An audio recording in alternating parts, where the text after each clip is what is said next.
Problem in accounts Gaurav sir છે ને, કોઈ ટેન્શન લેવાની જરૂર નથી. આપણે કરીએ છીએ part 2 of chapter number 5.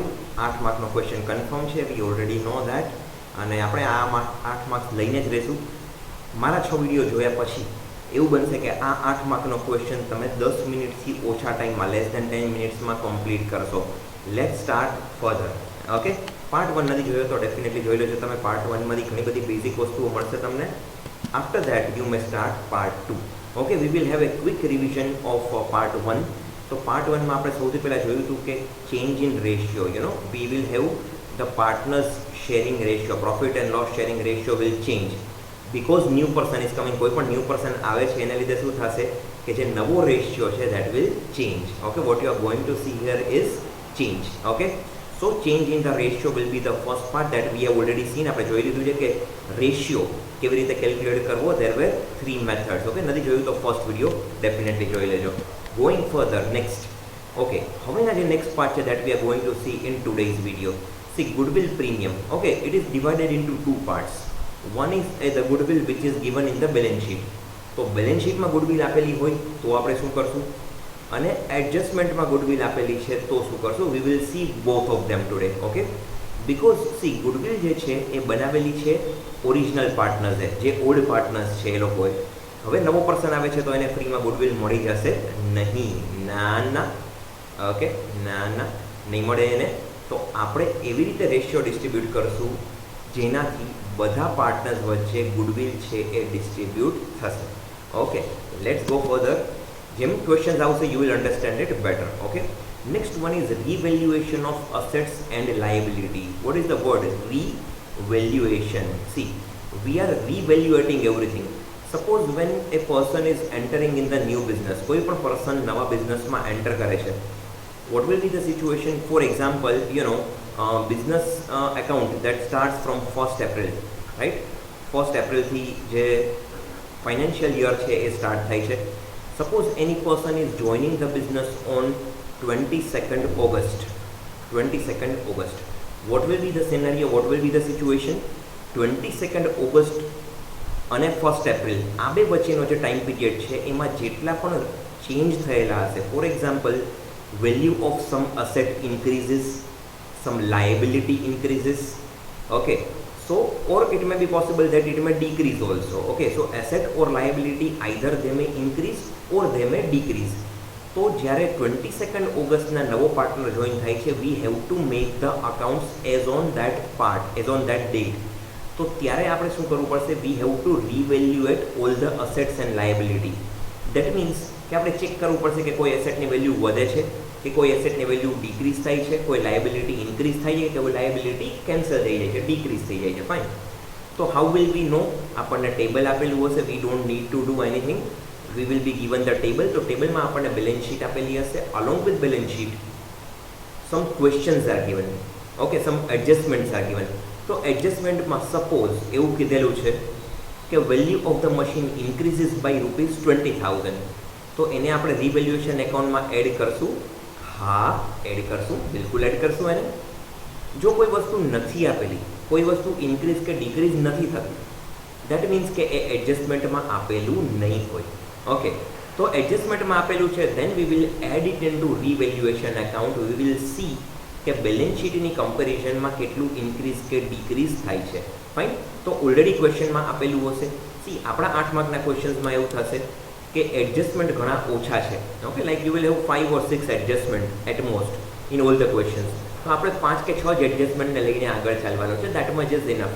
Okay, and most of them will come in the revaluation account or partners capital account. Okay, so we will see revaluation account further in this video. Okay, going further is the last part, that is revenue and accumulated profit. That may be possible કે જે બે partners છે, suppose કે A and B are original partners in the business. Now it may be possible that they have certain revenue, certain surplus, certain investment fund, certain provident fund. આ બધી વસ્તુઓ એમણે ભેગી કરેલી હોય, that is possible. Okay, so whenever a new partner is coming in the business, we have to make changes in all of these. સૌથી easy part છે એ રેવન્યુ એન્ડ એક્યુમ્યુલેશન અકાઉન્ટ છે, એક્યુમ્યુલેટેડ પ્રોફિટ છે. Don't worry, એમાં કોઈ વસ્તુ tension જેવી છે નહીં. It's a small part. Okay, અને most of the times adjustment છે એ બધા રિવેલ્યુએશન એકાઉન્ટમાં જ આવશે, નહીં કે રેવન્યુ એન્ડ એક્યુમ્યુલેટેડ પ્રોફિટના પાર્ટમાં. Okay, so let's start with the second part. Okay, we have already seen change in the ratio in the first one. Now we will start with goodwill premium. Goodwill premium થી આપણે start કરશું. Let's see. Okay, see, first of all, what is premium for goodwill? Imagine A and B are partners in the business. They are running the company since 3 years. 3 साल से वो लोग company चला रहे हैं. Okay, that means they must have made some goodwill. Yes or no? बिल्कुल, they must have made some goodwill. तो ये जो गुडविल है वो कहाँ पे दिखाई जाती है? वो दिखाई जाती है बैलेंस शीट में. ठीक है ना? तो ये गुडविल जो है, जो बैलेंस शीट में आएगी, वो ओरिजिनली किसकी है? ये गुडविल सिर्फ 2 ही लोगों को बिलोंग करती है, ए और बी. ठीक है ना? क्योंकि 3 साल से वो दोनों बिजनेस कर रहे हैं. गुडविल बनाई है वो उन्हीं दोनों ने बनाई है. उसका मतलब कि जो भी ओरिजिनल गुडविल होगी, मतलब कि जो बैलेंस शीट में दी गई है ओरिजिनल गुडविल, वो हमेशा किसके बीच में डिस्ट्रीब्यूट होनी चाहिए? कोनी वच्चे डिवाइड થશે? A and B. It will be divided between A and B always. तो उसका न्यू पार्टनर से कोई लेना देना नहीं है. तो देखो, कुछ अकाउंट्स ऐसे हैं, है ना, जिसका हिसाब, है ना, जिसका कैलकुलेशन हम नए पार्टनर आने से पहले ही कर लेंगे, है ना. उसमें नए पार्टनर को कुछ देना नहीं है हमको. ठीक है ना? तो ये एक ऐसी चीज़ है, क्योंकि गुडविल वो दोनों ने बनाई है, वो दोनों पुराने पार्टनर है, उन दोनों ने कंपनी स्टार्ट की है. तो जो गुडविल बनाई है, जितने भी अमाउंट की है, वो डिस्ट्रीब्यूट होगी किसके बीच में? ए और बी के बीच में. सेकंड मोस्ट इम्पोर्टेंट पार्ट इसी का, कि ए और बी के बीच में कैसे डिस्ट्रीब्यूट होगी? वो डिस्ट्रीब्यूट होगी ओल्ड रेशियो में. देखो, इसका सेक्रीफाइस रेशियो के साथ कुछ लेना देना नहीं है. ये चीज़ ओल्ड रेशियो में डिस्ट्रीब्यूट होगी. क्यों?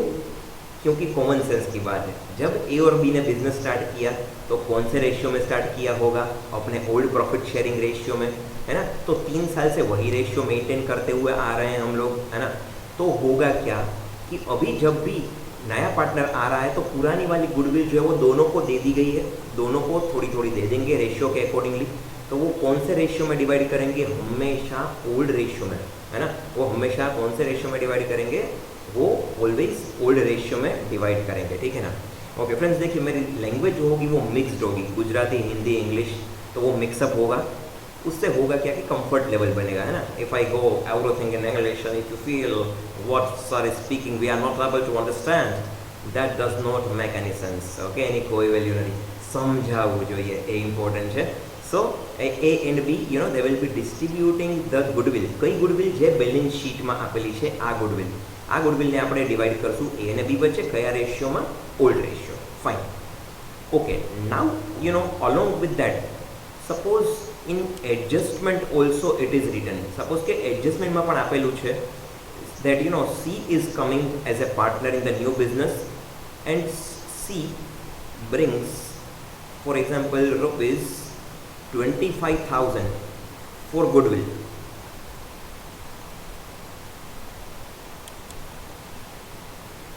Okay, so C is giving the capital.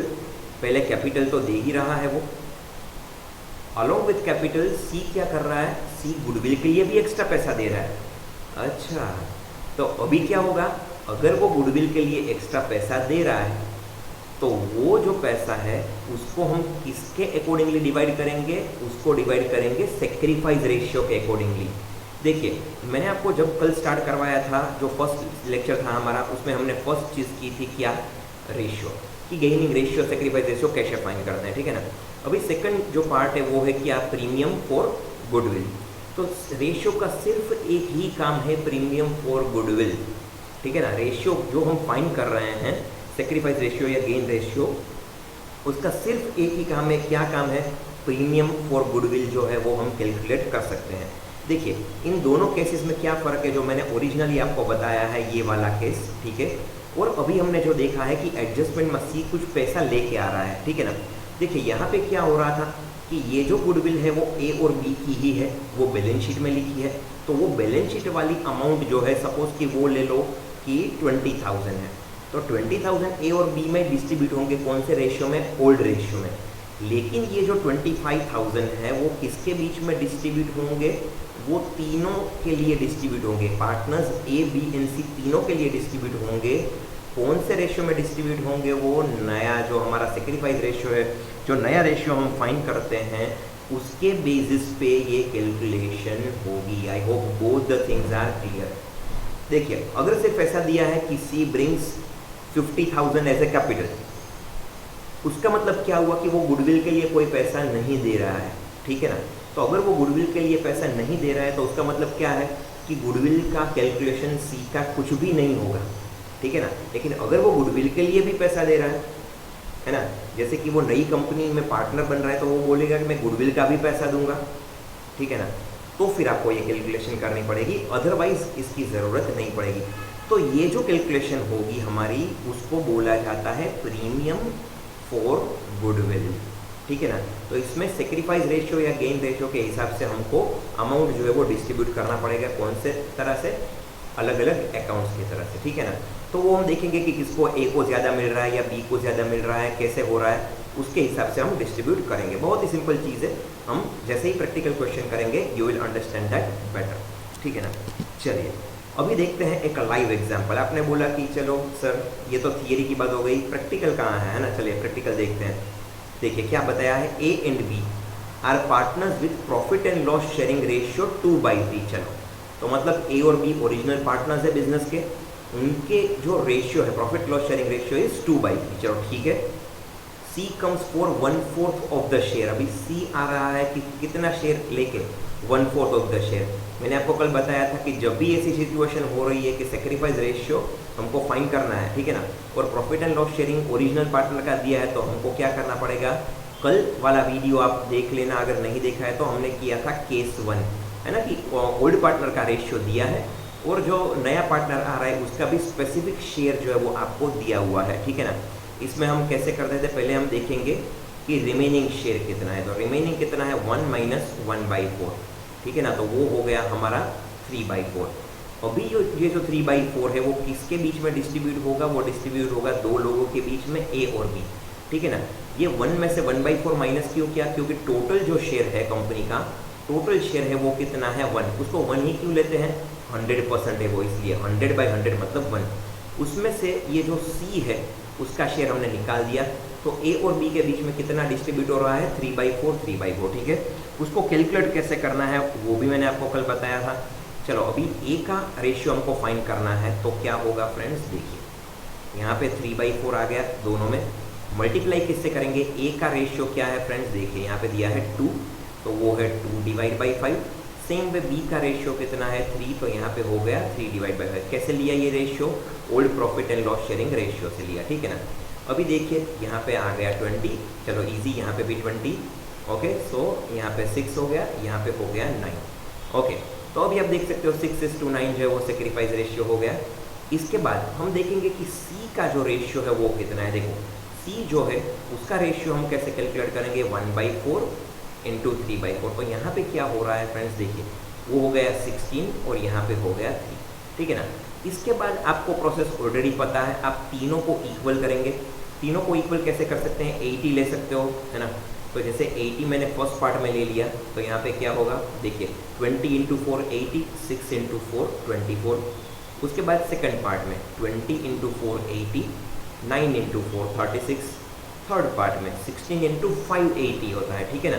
उसको 5 से मल्टीप्लाई किया है, तो यहाँ पे भी 5 से मल्टीप्लाई करेंगे, हो जाएगा 15, ठीक है ना। तो ये रेशियो जो है हमारा कौन सा आया, 24:36:15, ठीक है।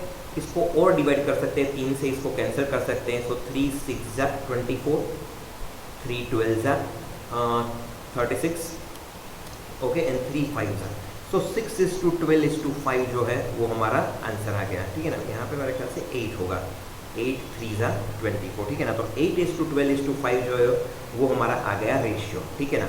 तो देखिए ये रेशियो जो है उसमें हम कौन सी अमाउंट लेंगे, देखिए अभी पहले हमने क्वेश्चन नहीं पढ़ा, हमने सिर्फ क्या पढ़ा है कि ये profit and loss sharing ratio हमको ओरिजिनल दे दिया गया है, कितना है 2/3, 2/3 दिया है, उसके साथ साथ एक्स्ट्रा हमको क्या दिया है भाई, सी जो है वो इसका शेयर इतना है, तो उसके ऊपर से हमने ये रेशियो जो है वो फाइंड कर दिया, कंबाइंड रेशियो। ठीक है, अभी देखिए यहाँ पे क्या दिया है कि सी ब्रिंग्स 50,000 कैपिटल, 50,000 जो है वो कैपिटल के तौर पे लेके बिजनेस में वो आ रहा है। ठीक है, okay, and 15,000 for premium of goodwill. देखिए हाँ, अभी यहाँ पे क्या हो रहा है कि गुडविल के लिए वो कितना पैसा लेके आ रहा है, 15,000। ठीक है ना, तो वो गुडविल के लिए एक्स्ट्रा पैसे दे रहा है ना। उसका मतलब क्या हो गया कि ये जो रेशियो है उसको हम डिवाइड करेंगे 15,000 में। क्यों? क्योंकि जो गुडविल है, प्रीमियम ऑफ गुडविल है, उसको कौन से रेशियो में डिवाइड करते हैं हम, न्यू रेशियो में, या फिर बोल सकते हैं on the basis of sacrificing ratio, उसमें डिवाइड करते हैं। ठीक है ना, उसके बाद एक और चीज़ बता दूँ, देखिए बैलेंस शीट में बताया है, balance sheet shows goodwill of 40,000। अभी बैलेंस शीट में भी कुछ गुडविल दे दी गई है ना। ये तो एडजस्टमेंट वाली गुडविल है कि भाई सी जो है वो 50,000 कैपिटल लेके आ रहा है, उसके साथ 15,000 15,000 वो प्रीमियम ऑफ गुडविल लेके आ रहा है। तो प्रीमियम ऑफ गुडविल वो लेके आ रहा है, वो एडजस्टमेंट में दिया है, वो तीनों में बटेगा। लेकिन जो ओरिजिनल बैलेंस शीट में दिया है, वो बैलेंस शीट तो किसकी है भैया, ए और बी की है ना। तो ये बैलेंस शीट ने सी સાથે કોઈ લેવા દેવા નથી। दैट मीन्स के ये 40,000 ने આપણે કેવી રીતે ડિવાઇડ કરશું, how will we divide that 40,000 in the old ratio. Okay, for a it will B 40,000 into 2/5, for B it will B 40,000 into 3/5। okay, so you will get both the values। okay, for a and b you will get the values, અને આ value જે છે first and the second, આ બંને value ક્યાં જશે, it will be going in the partners capital account। okay, શું કામ, કારણ કે પાર્ટનરે ઓલરેડી એ વસ્તુ કરેલી છે, પાર્ટનરે જનરેટ કરેલી છે, કોણે, એ અને બી એ જનરેટ કરેલી છે, so that will be going in the partners capital account। okay, fine। So this is all about the goodwill of premium। okay, premium of goodwill, sorry, premium of goodwill। okay, now let's continue the next part, that is the revaluation account। okay, see, now most of the complicated things are over now, you are really set and you are really ready to do any question। okay, so let's understand what is revaluation account। we will also have one sample of the revaluation account so that you can understand the account better, okay, in a better way। okay, so revaluation account we already know। see, first of all, most importantly, here a word is written, revaluation account is a nominal account। we already know nominal account શું છે, આપણને ખબર જ છે, where we have certain income and certain expenses। okay, it is about the revaluation account, it is about the nominal account। okay, so see, whenever a new partner is joining, again I am repeating, તો new partner જ્યારે join થશે ત્યારે શું situation થશે, ઘણી બધી વસ્તુઓને આપણે રીવેલ્યુએટ કરવી પડશે। we have to revaluate certain things। okay, now when we are revaluating it or when we are making a new account, આપણે જ્યારે ન્યૂ અકાઉન્ટ બનાવીએ છીએ, okay, now that is prepared for the distribution and transfer of profit and loss। okay, શું થાય છે, distribution થાય છે અને ટ્રાન્સફર થઈ જશે નો પ્રોફિટ અને લોસનો। ઓકે, લખીને તમને કહું છું વધારે સમજાશે, ડિસ્ટ્રીબ્યુશન એન્ડ ટ્રાન્સફર। આપણે શું ડિસ્ટ્રીબ્યુટ કરીએ છીએ અને શું ટ્રાન્સફર કરીએ છીએ, either profit or loss which is arising due to increase or decrease in the book value of assets and liabilities। profit and loss generate થાય છે શેને લીધે, why is this profit and loss generating, it is due to increase or decrease of the book value of asset and liability। એટલે કે જૂના પાર્ટનરે business ચાલુ કરેલો હતો ત્યારથી અત્યાર સુધીમાં શું ઇન્ક્રીઝ કે ડિક્રીઝ થાય છે અસેટ્સ અને લાયબિલિટીમાં। ઓકે, એના બેઝિસ ઉપર we will distribute some money and we will transfer some money to either A's account or B's account. A અને બી જો પાર્ટનર હોય તો એના એકાઉન્ટમાં ડિસ્ટ્રીબ્યુટ કરશું અને બીના એકાઉન્ટમાં ડિસ્ટ્રીબ્યુટ કરશું, રાઈટ। તો શું આ કોમ્પ્લિકેટેડ છે, ના, ઇઝી છે। Okay, it is really very easy. Okay, now C, what we have to do is that whenever there is a change in the value, increase or decrease in the value, we have to neutralize this value। અને એને આપણે શું કરવું પડશે, neutralise કરવું પડશે અને neutral કરવું પડશે। એટલે જે ઓરિજિનલ પાર્ટનર્સ છે, જે ઓલ્ડ પાર્ટનર્સ છે, એની અમાઉન્ટ જે છે એ હવે નવા પાર્ટનર સાથેના એકાઉન્ટ્સમાં કમ્બાઇન્ડ બેલેન્સ શીટમાં ના જાય, right. So V have two neutralise all this values. Okay, now C, what we are going to have in the revaluation account. Let me explain you with the example. Okay, see, this is one sample of revaluation account. Okay, we already know what is going to happen, right? This is debit and this is credit. Nalaku, you know that. Okay, see, now what you have to do. See, તમને એવું થશે કે stock છે, for example stock is coming on both the side, isn't it? Machinery is coming on both the side. तो ये चक्कर क्या है? फर्नीचर में also come on both the side. तो થાય જે શું ચક્કર છે, है ना? એવું લાગશે તમને. તો let me tell you what is the ચક્કર. Okay, see, you have to remember only two simple things. First, suppose asset decrease થાય છે અથવા તો liability increase થાય છે, then that will be coming on the debit side. On the other side, suppose asset increase થાય છે or liability decrease થાય છે, that will come on the credit side. See, this is the conclusion story of the revaluation account. આ revaluation account નું આખું conclusion છે. કેવી રીતે conclusion છે? See, let me tell you that whenever you are writing anything or whenever anything is given in the adjustment માં કંઈ પણ આપેલું છે. For example, the value of the stock is decreased by 500. तो સ્ટોકની વેલ્યુ હતી એ કેટલી થઈ ગઈ છે? It is decreased. કેટલી ડીક્રીઝ થઈ ગઈ છે? 500. Stock is our asset. તો સપોઝ સ્ટોકની વેલ્યુ ડીક્રીઝ થાય છે, that means what is happening? Asset is decreasing. In that case, you have to take the stock in the debit side. Suppose instead of decrease, if I write the value of stock is increased by 1500, then what do you have to do? Asset is increasing, asset increase થાય છે, yes or no? Yeah. So in that case, you have to take stock in the credit side. Okay, this is the golden rule. Asset decrease થાય છે કે liability increase થાય છે, that means you have to debit that. If it is a reverse scenario, you have to credit that. Okay, that is why any entry can come on any side. Okay, you will feel કે land and building તો એક જ side આવવું જોઈએ. No, not necessary. શું કામ necessary નથી? Because કે land અને building ની વેલ્યુ ડીક્રીઝ થઈ શકે, હે ને? બિલ્ડિંગની વેલ્યુ ડીક્રીઝ થઈ શકે, મશીનરીની વેલ્યુ ડીક્રીઝ પણ થઈ શકે કે ઇન્ક્રીઝ પણ થઈ શકે. So depending upon either increase or decrease of asset and liability, we need to make a revaluation account. Okay, so what we are going to do is કે આપણો જે ક્વેશ્ચન આપેલો હશે, let me tell you what kind of questions will we have. Okay, in a question one balance sheet will be given. Balance sheet will not be very big, it will be a small balance sheet. Along with that some 5 or 6 adjustments will be given. તો એડજસ્ટમેન્ટમાં તમને કીધું હશે સ્ટોકની value increase થાય છે કે decrease થાય છે. Fine, you can put it in the revaluation account. Same way for furniture, machine, building. Okay, now you may feel કે મશીનરીની વેલ્યુ ડિક્રીઝ કેવી રીતે થાય? તો ડિક્રીઝ એવી રીતે થાય કે ડેપ્રિસિએશન છે. Because of depreciation the value decreases every year, અને દર વર્ષે વેલ્યુ શું થતી જશે? ડિક્રીઝ થતી જશે, લો થતી જશે. Same way for furniture also. But generally, in 95% of the cases, it will be coming on, the credit side. Okay, so you don't have to worry for machinery or furniture. But yes, then you know the rule. આપણી પાસે already rule છે. What is the rule saying? Asset decrease થાય છે, debit કરો. Asset decrease થાય છે, debit કરો. Only that much you need to remember. Okay, so that is how you will be able to make the revaluation account. બીજી વસ્તુ, તમને એવું લાગશે કે આમાં કેટલી એન્ટ્રી લખવાની, કેમ ખબર પડે? હાઉ વિલ આઈ નો? कैसे पता चलेगा रे? ऐसे पता चलेगा कि जो भी एडजस्टमेंट में दिया रहेगा वही लिखना है ना? तो एडजस्टमेंट में क्या दिया है हमको वही देखना है ना? तो अगर 5 से 6 एंट्री एडजस्टमेंट में दे दी है तो वही एडजस्टमेंट की एंट्री जो है वो रिवैल्यूएशन अकाउंट बनेगी. अगर कोई चेंज है तो ही रिवैल्यूएशन में आएगा, अगर कोई चेंज ही नहीं है तो रिवैल्यूएट क्या करोगे?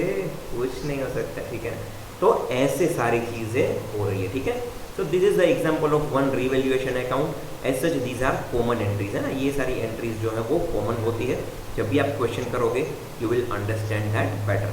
ओके, इसके बाद आप बोलोगे कि चलिए यहाँ पे जो कैपिटल अकाउंट है दोनों पार्टनर का, वो दोनों साइड दिया है. चलो वो भी दोनों साइड हो सकता है. क्यों? अगर प्रॉफिट है तो वो डेबिट साइड आएगा, अगर लॉस है तो वो क्रेडिट साइड आएगा. ठीक है ना? तो आपको देखना है वो भी कि रीवैल्यूएशन करने के बाद हमने असेट और लायबिलिटी का रीवैल्यूएशन किया, तो जो भी बैलेंस शीट जो है, जो भी बैलेंस जो है पी और क्यू की, जैसे पी और क्यू पार्टनर ले लो आप, तो पी और क्यू की जो बैलेंस शीट है या जो उसकी बैलेंस बच रही है ना, आगे बिजनेस में जाने के लिए, कैपिटल अकाउंट में जाने के लिए, क्या वो क्रेडिट बैलेंस है या वो डेबिट बैलेंस है, वो हमको देखना पड़ेगा। इसलिए अगर वो प्रॉफिट है तो वो आएगा डेबिट साइड, अगर वो लॉस है तो वो आएगा क्रेडिट साइड, ठीक है ना। आपको याद करना है सेम टू सेम चीज़ कहाँ पे मिलती थी, हमको कहाँ पे मिलती थी आपको याद करना है, ठीक है ना, कि जहाँ पे अगर लॉस है तो क्रेडिट साइड रखते थे, प्रॉफिट है तो डेबिट साइड रखते थे। याद करके ज़रूर बताना मुझे, कमेंट कर सकते हो आप इसके ऊपर, ठीक है। तो चलिए, ये हो गई बात रीवैल्यूएशन अकाउंट की। अभी थोड़ा सा क्विकली रिवाइज करके मैं आपको बता दूं तो क्या होगा, ठीक है ना, कि आपको पहले तो देखना है चेंज इन द रेशियो, तो रेशियो का चेंज देख लिया। उसके बाद हमने देख लिया कि गुडविल में क्या हो रहा है। गुडविल में दो पार्ट थे, एक बैलेंस शीट वाली गुडविल की जो दोनों पार्टनर में ओल्ड रेशियो में डिवाइड होगी, क्योंकि दोनों की ही वो गुडविल है ना, उसमें तीसरे पार्टनर का कुछ नहीं है, ठीक है। उसके बाद जो एडजस्टमेंट में दी गई है वो गुडविल, वो कौन से रेशियो के साइड डिवाइड होगी, वो हमारा सेक्रीफाइस रेशियो की तरह से डिवाइड होगी। उसके बाद तीसरी चीज़ है वो है रीवैल्यूएशन अकाउंट, वो भी बहुत ईजी है। देखिए कई क्वेश्चन में तो रीवैल्यूएशन अकाउंट में सिर्फ 2 या 3 या 4 एंट्री आएगी। डोंट वरी, क्या हम रीवैल्यूएशन अकाउंट से डरते हैं? नहीं डरते, बोल दो उसको, है ना। तो बहुत ही ईजी है वो, उसमें कोई भी टेंशन जैसी बात नहीं है, ठीक है। चलिए आगे बढ़ते हैं नेक्स्ट पार्ट में। Now we are almost in the last part of the session, तो थोड़ा ही पार्ट बाकी है। Let's understand these things one by one. देखिए अभी रेवेन्यू एंड एक्यूमुलेटेड प्रॉफिट की बात करेंगे, ठीक है ना। तो फॉर एग्जांपल देखिए, इसमें फर्स्ट चीज़ जो है कौन सी आती है, वो है जनरल रिजर्व, है ना, जनरल रिजर्व।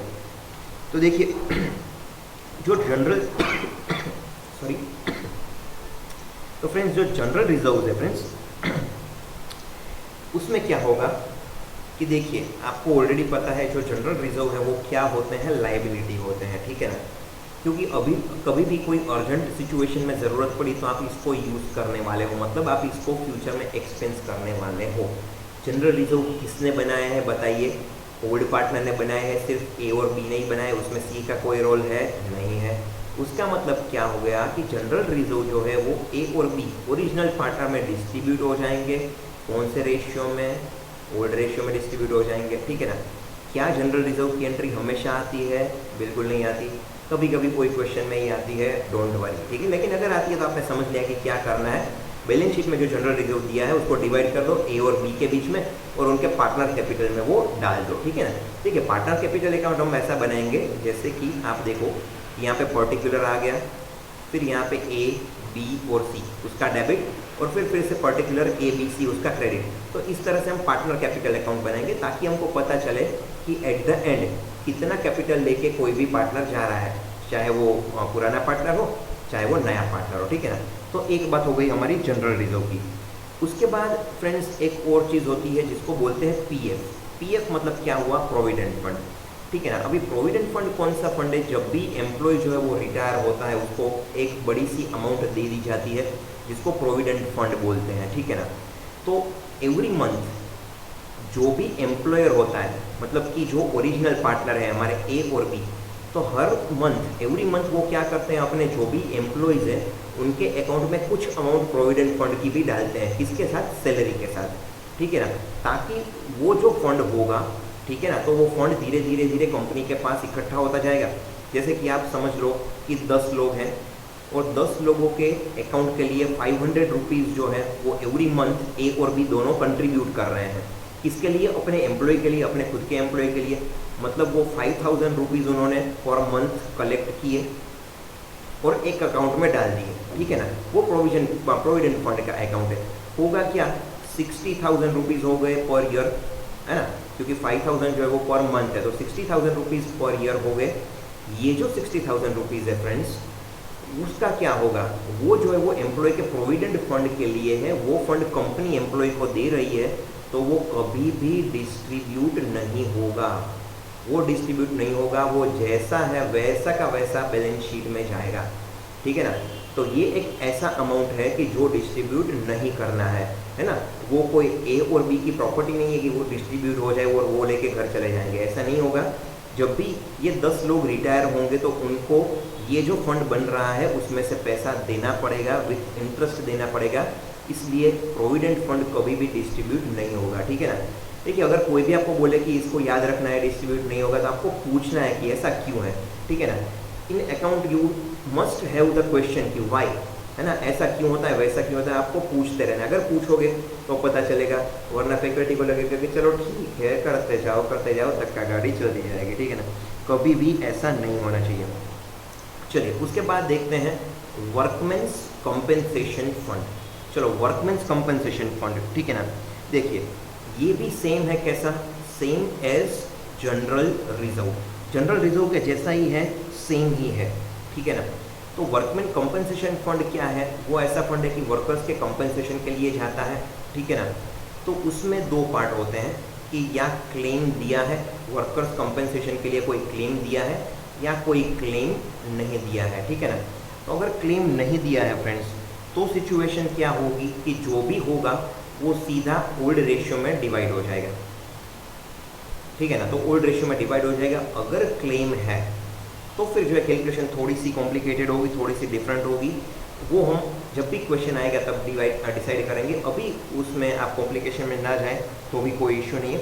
लेकिन यस, वर्कमैन कंपनसेशन फंड भी एक टाइटल है कि जो रेवेन्यू एंड एक्यूमुलेटेड प्रॉफिट के पार्ट में आएगा। ये ही क्यों आ रहा है, आपको लगेगा कि यही क्यों आ रहा है, हम तो पहले देखते थे ट्रेडिंग अकाउंट था, प्रॉफिट एंड लॉस अकाउंट था, ये सब क्यों नहीं आ रहा है। वो इसलिए नहीं आ रहा है क्योंकि जहाँ पे भी चेंज हो रहा है, ठीक है ना, तो वही चीज़ हमको देखनी है, क्योंकि नया पार्टनर आ रहा है तो जो चेंज होगा वो हमको उसमें एड या माइनस करना पड़ेगा, किस में, पुराने पार्टनर्स में, ठीक है ना। सेम वे एक और फंड होता है, that is investment fluctuation reserve. तो इन्वेस्टमेंट फ्लक्चुएशन रिजर्व जो है वो भी एक ऐसी चीज़ है फ्रेंड्स, है ना, कि जिसमें अगर इन्वेस्टमेंट फ्लक्चुएशन रिजर्व है उसमें भी सिचुएशन वही होगी कि अगर क्लेम नहीं है, ठीक है ना, तो उसमें क्या होगा कि अगर आप क्वेश्चन देखोगे तो उसमें आपको ज़्यादा पता चलेगा, बट मोर और less it is same as I have explained above, है ना। तो ये भी एक रिजर्व है। रिजर्व का मतलब क्या हो गया, it is a part of general reserve, है ना। देखिए इन दोनों की एंट्रीज भी बहुत कम आती है, ठीक है। तो ये देखिए मैंने आपको इसलिए एक्सप्लेन किया है ताकि आपको पता चले कि कौन कौन सी चीज़ें हमारे मेनू में अवेलेबल है, हमारे लिए है और हमारे लिए इंतज़ार कर रही है आगे के वीडियो में, ठीक है ना। तो that is the next part of the video. Now the last one, that is the cash account. C कई बार ऐसा लिखा होगा कि C comes in the business, C comes in the business with 40,000 cash. तो इसमें आपको क्या करना पड़ेगा, जो नया पार्टनर कैश लेके आ रहा है वो आपको ऐड करना पड़ेगा, मतलब कि एक छोटा सा कैपिटल अकाउंट का टेबल बनाना पड़ेगा, ठीक है ना। ये जो है वो कौन सा बैलेंस है जो बैलेंस शीट में आपके दिया है ना। बैलेंस शीट में अगर कुछ कैश दिया है तो वो यहाँ पे ऐड करेंगे, तो जो टोटल होगा, है ना, वो टोटल जो है वो कैरी फॉरवर्ड होगा। कहाँ पे कैरी फॉरवर्ड होगा, आगे जो बैलेंस शीट आने वाली है उसमें, ठीक है ना। तो ये जो है कैश अकाउंट है, बहुत ही सिंपल है, no complications involved at all. Okay, so friends चलिए देखते हैं कुछ बहुत ही इंपॉर्टेंट एडजस्टमेंट की जो हमको करने पड़ेंगे, जो हमारे लिए ज़रूरी है, ठीक है ना। फर्स्ट देखिए, ये सारी चीज़ें पहले तो मैं आपको बता दूं कि एडजस्टमेंट में दी गई है, ठीक है ना। Value of land and building is 90,000, देखिए एडजस्टमेंट में दी गई है। मैं आपको बैलेंस शीट यहाँ पे बताता हूँ, जैसे एक रफ अप्रॉक्सीमेट बैलेंस शीट में ड्रॉ कर लूँ, है ना, कि जहाँ पे बिल्डिंग दिया है, यहाँ पे स्टॉक दिया है, आपका मशीनरी एंड फर्नीचर दिया है, ठीक है ना। और हम रिज्यूम कर लेते हैं कि सबकी वैल्यू 50,000 दे दी गई है, ठीक है ना। सबकी वैल्यू कितनी है, 50,000। देखिए अभी एडजस्टमेंट में क्या बोला है कि value of land and building is 90,000, मतलब क्या हुआ, उसकी वैल्यू बढ़ गई, है ना, उसकी वैल्यू बढ़ गई। तो हमारा रूल क्या था, अगर एसेट डिक्रीज होता है या लायबिलिटी इंक्रीज होती है तो डेबिट साइड जाएगा। अगर एसेट इंक्रीज होता है और लायबिलिटी डिक्रीज होती है तो वो कहाँ पे जाएगा, यहाँ पे क्रेडिट साइड। कौन सा ये अकाउंट है, ये है रीवैल्यूएशन अकाउंट। तो यहाँ पे क्या हुआ, देखिए लैंड एंड बिल्डिंग हमारे एसेट है, क्या वो इंक्रीज हो रहे हैं, यस इंक्रीज हो रहे हैं। 50,000 थे, अभी 90,000 हो रहे हैं। तो यहाँ पे आपको क्रेडिट कितना करना है, सिर्फ 40,000। क्यों 40,000, क्योंकि वो डिफरेंस है 90,000 और 50,000 का, ठीक है ना। तो रीवैल्यूएशन अकाउंट में हमेशा आपको वही देखना है कि कितनी वैल्यू इंक्रीज हो रही है, ना कि total value. Yes, balance sheet में क्या आएगा, बैलेंस शीट में आएगा 90,000। क्यों, क्योंकि वैल्यू जो है वो अभी हो गई है इंक्रीज, ठीक है ना। तो देखिए इसी तरह से आप सभी चीज़ों में कर सकते हो, जैसे कि स्टॉक है तो स्टॉक भी इंक्रीज हो गया, मतलब स्टॉक को भी आपको यहीं पे लेना पड़ेगा क्रेडिट, क्योंकि स्टॉक एसेट है और एसेट यहाँ पे बैलेंस शीट में 50 था, एडजस्टमेंट में दे दिया है 60। उसके बाद आप इन दोनों केस में देखोगे तो मशीनरी और फर्नीचर की वैल्यू हो रही है कम, वो हो रही है डिक्रीज। क्यों डिक्रीज हो रही होगी? अच्छा, डेप्रिसिएशन हो रहा है इसलिए डिक्रीज हो रही होगी। तो आपको उसको कहाँ पे लेना है? आपको उसको यहाँ पे लेना है मशीनरी एंड फर्नीचर। कितना लेना है? जितना डिफरेंस है उतना ही। यहाँ पे 40,000 है, यहाँ पे है 50,000, तो आपको सिर्फ लेना है 10,000 यहाँ पे लेना होगा आपको 20,000, क्योंकि ये 30,000 है, आपकी बैलेंस शीट में दिया है 50। तो इतना ही एडजस्टमेंट है, ठीक है ना। तो देखिए जो भी एडजस्टमेंट में उसकी है यहाँ पे उसकी ड्यूअल इफेक्ट होगी। उसका मतलब क्या कि डिफरेंस वाला पार्ट यहाँ पे आ गया और ये जो नया पार्ट है, नई सारी वैल्यूज़ है ना, ये सारी वैल्यूज़ 1, 2, 3 एंड 4, ये सारी वैल्यूज़ कहाँ पे जाएंगी फ्रेंड्स? वो जाएंगी बैलेंस शीट में, ठीक है ना, क्योंकि अभी वो अपडेटेड वैल्यू है। तो रिवैल्यूएशन अकाउंट हमने कर लिया कि जितना इंक्रीज हो रहा है या डिक्रीज हो रहा है वो हमने यहाँ पे लिख दिया। अभी जो नई वैल्यू है वो सीधी कहाँ पे जाएगी? नई बैलेंस शीट में। कौन सी balance sheet? New balance sheet. New balance sheet कैसे बनेगी? जैसे ही पार्टनर आ जाता है तो इंक्लूडिंग द पार्टनर जो बैलेंस शीट बनेगी वो होगी हमारी नई बैलेंस शीट, ठीक है ना। चलिए देखते हैं कुछ और एडजस्टमेंट। देखिए अभी यहाँ पे क्या दिया है, देखिए सपोज कि बैलेंस शीट में फिर से मैं वही एग्जांपल ले लूँ कि building, stock, machinery and furniture, सबकी वैल्यू जो है यहाँ पे अलग अलग ले लेता हूँ क्योंकि यहाँ पे सेम दे रखी है 90, 80, 70 एंड 60,000। चलिए ठीक है, इतनी वैल्यू है अगर। तो यहाँ पे क्या बोला है, देखिए value of land and building is increased by 50,000, मतलब कि ये नई वैल्यू नहीं है, 50,000 जितना इंक्रीज हो रहा है। तो हमको क्या करना पड़ेगा कि यहाँ पे जो हमारा रीवैल्यूएशन अकाउंट होगा, तो रीवैल्यूएशन अकाउंट में क्या होगा? असेट हो रहा है इंक्रीज। तो अगर एसेट इंक्रीज हो रहा है, कितना इंक्रीज हो रहा है? 50,000 रुपीज़, तो वो कहाँ पे होगा? क्रेडिट होगा। तो लैंड एंड बिल्डिंग अगर आप देखो, ठीक है ना, तो वो कितना आएगा? 50,000। क्यों? क्योंकि 50,000 रुपीज़ इंक्रीज हो रहे हैं ना। कितना रुपया वधी गया? 50,000। અને બેલેન્સ શીટમાં શું સિચ્યુએશન થશે? 90 ઓલરેડી હતા, 50 બીજા વધી ગયા. That means in balance sheet you have to write 140 and 140 for the value of land and building towards asset side. Okay, and same way will be applicable for each of these. Okay, so these adjustments are different. I hope it is understood. जो पहले वाले adjustment थे यहाँ पे नई value दे रखी थी, difference आपको निकालना था, लेकिन यहाँ पे बोला है कि डिफरेंस इतना है, इतना इंक्रीज हो रहा है। देख सब कुछ 50,000 इंक्रीज हो रहा है, ठीक है ना। चलो तो देखते हैं नेक्स्ट एडजस्टमेंट। उसके बाद गुडविल और सेक्रीफाइस रेशियो वाला एडजस्टमेंट जो ऑलरेडी हमने डिस्कस कर लिया है, हमको ऑलरेडी पता है कि उसमें क्या करना है, ठीक है ना।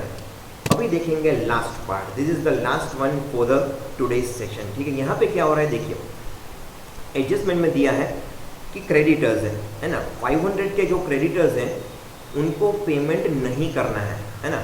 क्रेडिटर्स मतलब क्या है कि हमको उनको फ्यूचर में पेमेंट करना है, वो क्या है? हमारे फ्यूचर पेएबल्स है ना। तो उनको पेमेंट नहीं करना है, बोला कि हमको उनको पेमेंट करना नहीं है। तो यहाँ पे क्या हो गया? रीवैल्यूएशन अकाउंट में क्या सिचुएशन होगी? देखिए असेट माइनस लायबिलिटी प्लस, वो आपको ऑलरेडी पता है, बहुत सारी बार मैं आपको याद करवाऊंगा, आपको याद रह जाएगा हमेशा। तो यहाँ पे क्या हुआ? देखिए हमारी लायबिलिटी डिक्रीज हो रही है क्योंकि 500 रुपीज़ के क्रेडिटर्स थे, अभी उनको पे करना नहीं है, तो लायबिलिटी हमारी डिक्रीज हो गई। तो क्रेडिटर्स की एंट्री यहाँ पे आएगी क्रेडिट साइड पे। क्यों? रीवैल्यूएशन अकाउंट है। सेम वे यहाँ पे बोला है debtors of 500 is not to be paid, तो डेप्टर्स कम हो गए, ठीक है ना। डेप्टर्स कम हो गए मतलब कि फ्यूचर रिसीवेबल्स कम हो गए। तो इससे जो है वो एग्जैक्टली रिवर्स सिनेरियो यहाँ पे हो जाएगा, ठीक है। उसके बाद outstanding wages of 460 is not recorded in the book. तो ये कैसे वेजेस है? देखिए आउटस्टैंडिंग वेजेस है, जो वेजेस बाकी हैं वो वेजेस है ना।